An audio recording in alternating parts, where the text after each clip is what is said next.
Youth Congress അധ്യക്ഷനും എം.എൽ.എയുമായ രാഹുൽ മാങ്കൂട്ടത്തിൽ ഉൾപ്പെട്ട ലൈംഗിക പീഡന ആരോപണങ്ങൾ കേരള രാഷ്ട്രീയത്തിൽ വലിയ കൊടുങ്കാറ്റായി മാറിയിരിക്കുകയാണ്.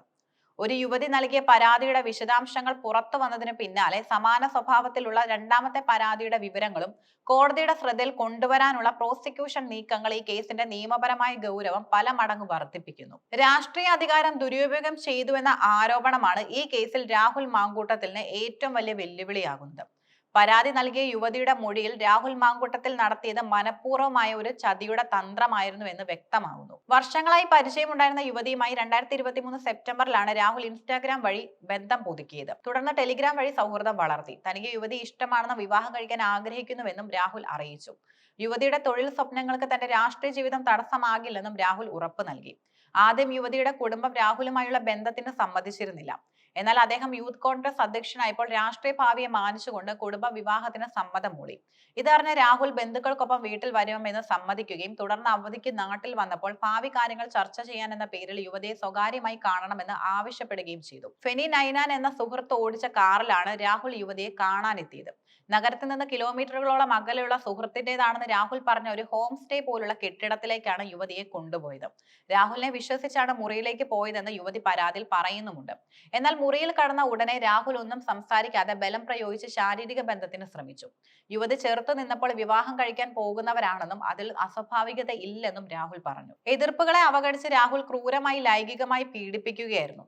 ഈ ആക്രമണത്തിനിടെ ശ്വാസതടസ്സം ഉണ്ടാവുകയും മരുന്ന് കഴിക്കേണ്ടി വരികയും ചെയ്തു. യുവതിയുടെ ശരീരത്തിൽ മുറിവുകൾ ഏൽക്കുന്ന രീതിയിലുള്ള ക്രൂരമായ ആക്രമണമാണ് നടന്നതെന്ന് പരാതിയിൽ പറയുന്നുമുണ്ട്.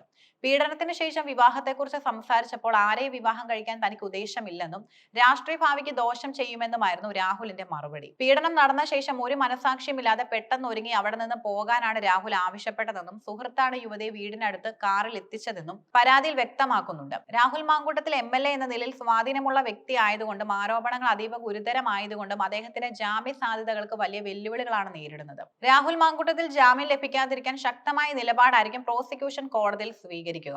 ഇതിനായി അവർ പ്രധാനമായും 3 കാര്യങ്ങൾ കോടതിയെ ബോധിപ്പിക്കും. രാഷ്ട്രീയ പദവിയും പൊതുസമൂഹത്തിലുള്ള സ്വാധീനവും ഉപയോഗിച്ച് യുവതികളെ ചതിച്ചുവെന്ന ആരോപണം. പ്രതിക്ക് ജാമ്യം അനുവദിച്ചാൽ സാക്ഷികളെ സ്വാധീനിക്കാനോ തെളിവുകൾ നശിപ്പിക്കാനോ സാധ്യതയുണ്ടെന്ന് കോടതിയെ ബോധ്യപ്പെടുത്താൻ പ്രോസിക്യൂഷൻ ഉപയോഗിക്കും. യുവതിയുടെ പരാതിയിൽ രാഹുലിനെ ലൈംഗിക വേട്ടക്കാരൻ എന്ന് വിശേഷിപ്പിക്കുന്നുണ്ട്. ഈ വാദം നിലനിൽക്കുന്ന കേസിൽ ജാമ്യം നൽകുന്നത് സമൂഹത്തിന് തെറ്റായ സന്ദേശം നൽകുമെന്നും പ്രതി പൊതുസമൂഹത്തിൽ ഭീഷണിയാണെന്നും പ്രോസിക്യൂഷൻ വാദിക്കും. ഒരു വ്യക്തിക്കെതിരെ സമാന സ്വഭാവമുള്ള രണ്ടാമത്തെ പീഡന പരാതി നിലനിൽക്കുന്നത് പ്രതിയുടെ സ്വഭാവത്തെയും പുറത്തുപോയാൽ വീണ്ടും കുറ്റം ചെയ്യാനുള്ള സാധ്യതയും കോടതിയുടെ മുന്നിൽ കൊണ്ടുവരും. ഇത് ജാമ്യം നിഷേധിക്കുന്നതിൽ നിർണായകമായേക്കാം. ക്രൈംബ്രാഞ്ച് നിലവിൽ കേസിന്റെ വിവരങ്ങൾ ശേഖരിക്കുന്നുമുണ്ട്. യുവതിയുടെ മൊഴിയിൽ പരാമർശിക്കുന്ന വ്യക്തികളെയും സ്ഥലങ്ങളെയും കേന്ദ്രീകരിച്ചായിരിക്കും തെളിവ് ശേഖരണം. ഇൻസ്റ്റാഗ്രാം, ടെലിഗ്രാം സന്ദേശങ്ങൾ, ഫോൺ വിളികളുടെ വിവരങ്ങൾ, സ്ഥലത്തേക്ക് യാത്ര ചെയ്തതിന്റെ GPS രേഖകൾ തുടങ്ങിയ ലൈംഗിക ബന്ധത്തിന് മുൻപുള്ള ചതിയുടെ തന്ത്രം തെളിയിക്കാൻ സഹായകമാകും. പീഡനം നടന്നതായി പറയുന്ന ഹോം സ്റ്റേ പോലുള്ള കെട്ടിടം, കാർ ഓടിച്ച സുഹൃത്ത് എന്നിവരുടെ മൊഴികൾ കേസിൽ നിർണായകമായ തെളിവുകളാകും. ആക്രമണത്തിൽ ശരീരത്തിൽ മുറിവുകൾ ഉണ്ടെന്ന പരാതി മെഡിക്കൽ പരിശോധനയിലൂടെ തെളിയിക്കാനായാൽ അത് കേസിന്റെ ബലാത്സംഗ സ്വഭാവം കൂടുതൽ ശക്തമാക്കും. സാധാരണയായി ബലാത്സംഗം പോലുള്ള ഗുരുതരമായ കുറ്റകൃത്യങ്ങളിൽ പ്രതിക്ക് ജാമ്യം അനുവദിക്കുന്നതിന് മുൻപ് കോടതി പ്രോസിക്യൂഷൻ കേസിന്റെ ബലവും പ്രതിയുടെ സ്വാധീനവും സമൂഹത്തിൽ ഉണ്ടാക്കാനിടയുള്ള പ്രത്യാഘാതങ്ങളും ഗൗരവമായി പരിഗണിക്കും. ഒന്നിലധികം പരാതികളുള്ള സാഹചര്യത്തിൽ പ്രാഥമിക ഘട്ടത്തിൽ രാഹുലിന് ജാമ്യം ലഭിക്കാനുള്ള സാധ്യത വളരെ കുറവാണ്.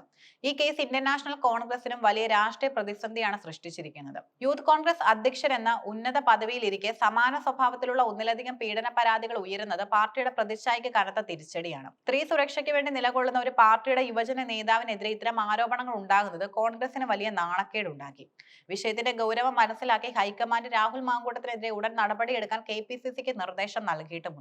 പദവികളിൽ നിന്ന് അദ്ദേഹത്തെ നീക്കം ചെയ്യാനോ പ്രാഥമിക അംഗത്വത്തിൽ നിന്ന് സസ്പെൻഡ് ചെയ്യാനോ ഉള്ള സാധ്യതകളാണ് നിലനിൽക്കുന്നത്.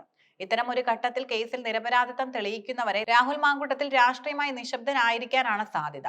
അദ്ദേഹത്തിന്റെ രാഷ്ട്രീയ ഭാവി ഈ കേസിലെ നിയമപരമായ ഫലങ്ങളെ പൂർണ്ണമായും ആശ്രയിച്ചിരിക്കും.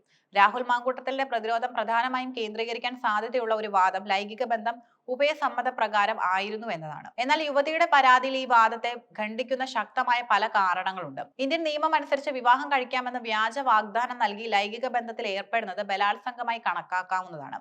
ഇവിടെ വിവാഹ വാഗ്ദാനം ഒരു ചതിയുടെ തന്ത്രമായി യുവതി ചൂണ്ടിക്കാട്ടുന്നു. മുറിയിൽ വെച്ച് ബലം പ്രയോഗിക്കുകയും എതിർപ്പ് അവഗണിച്ച് പീഡനം തുടരുകയും ചെയ്തു എന്ന യുവതിയുടെ മൊഴി ഉഭയസമ്മതം എന്ന വാദത്തെ ദുർബലമാക്കും. ക്രൂരമായ ആക്രമണങ്ങളിൽ ശരീരത്ത് മുറിവുണ്ടായി എന്നും വീട്ടുകാരോട് പറയാൻ കഴിയാത്ത വിധം തകർന്നുപോയി എന്നും യുവതിയുടെ പരാതിയിൽ പറയുന്നതിലൂടെ സംഭവം സമ്മതത്തോടെ ആയിരുന്നില്ല എന്ന് വ്യക്തമാകുന്നു. രാഹുൽ മാങ്കൂട്ടത്തിന്റെ കേസ് രാഷ്ട്രീയ അധികാരം, സാമൂഹിക പ്രതിച്ഛായ, നയപരമായ കുറ്റകൃത്യങ്ങളുടെ നിയമപരമായ ഗൗരവം എന്നിവയെല്ലാം പരസ്പരം കെട്ടുപിണഞ്ഞ ഒരു സങ്കീർണമായ വിഷയമാണ്.